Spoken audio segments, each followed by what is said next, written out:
రెండేళ్ల నుంచి మాట్లాడుతున్నారు కొంతమంది.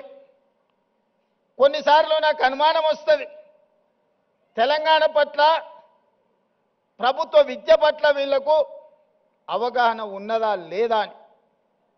వాళ్ళు అంటారు రేవంత్ రెడ్డి గవర్నమెంట్ స్కూల్లో చదువుకున్నాడు, గ్రామీణ ప్రాంతంలో నుంచి వచ్చిండు, ఈయనకు పరిపాలన చేత కాదని.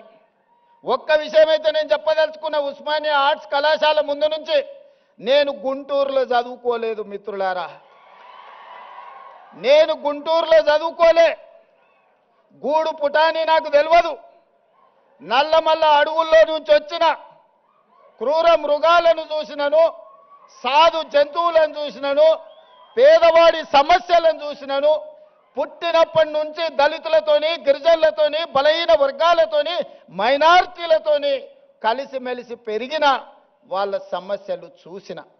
నాకు కొత్తగా అక్కర్లేదు.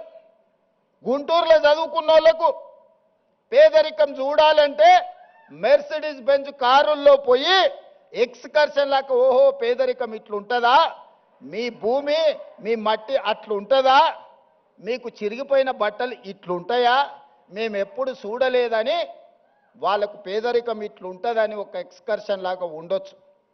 ఒకప్పుడు బ్రిటన్ ప్రైమ్ మినిస్టర్ని, ఇతర ప్రైమ్ మినిస్టర్లను ఈ రాష్ట్రానికి తెచ్చినప్పుడు మా పాలమూరు పేదరికాన్ని చూపించడానికి వాళ్ళని అక్కడికి తీసుకొచ్చేటోళ్ళు. ప్రదర్శనలో మా పేదరికాన్ని వాళ్ళ ముందల పెట్టేటోళ్ళు. చూడు మేము ఎంత వెనుకబడి ఉన్నామో, మేము ఎట్లా అడుక్కొని తింటున్నామో, ఎట్లా వలసలు పోతున్నామో, మా మీద జాలి పడండి అని. ఆనాటి పాలకుల ఆలోచన అది. ఇతర దేశాలకు వెళ్ళి వచ్చినామని చెప్పుకునే వాళ్ళు మేము గుంటూరులో చదువుకున్నాం, మేము పూనాలో చదువుకున్నాం, మేము అమెరికాలో చదువుకున్నామని ఉపన్యాసాలు ఇవ్వడం ద్వారా సమాజానికి ఏం చెప్పదలుచుకున్నారో నాకు తెలియదు. కానీ నేను స్పష్టంగా గ్రామీణ ప్రాంతంలో వ్యవసాయ కుటుంబం నుంచి వచ్చిన నేను ప్రభుత్వ పాఠశాలలో నేను చదువుకున్నా, ప్రభుత్వ కళాశాలలో నేను చదువుకున్నా.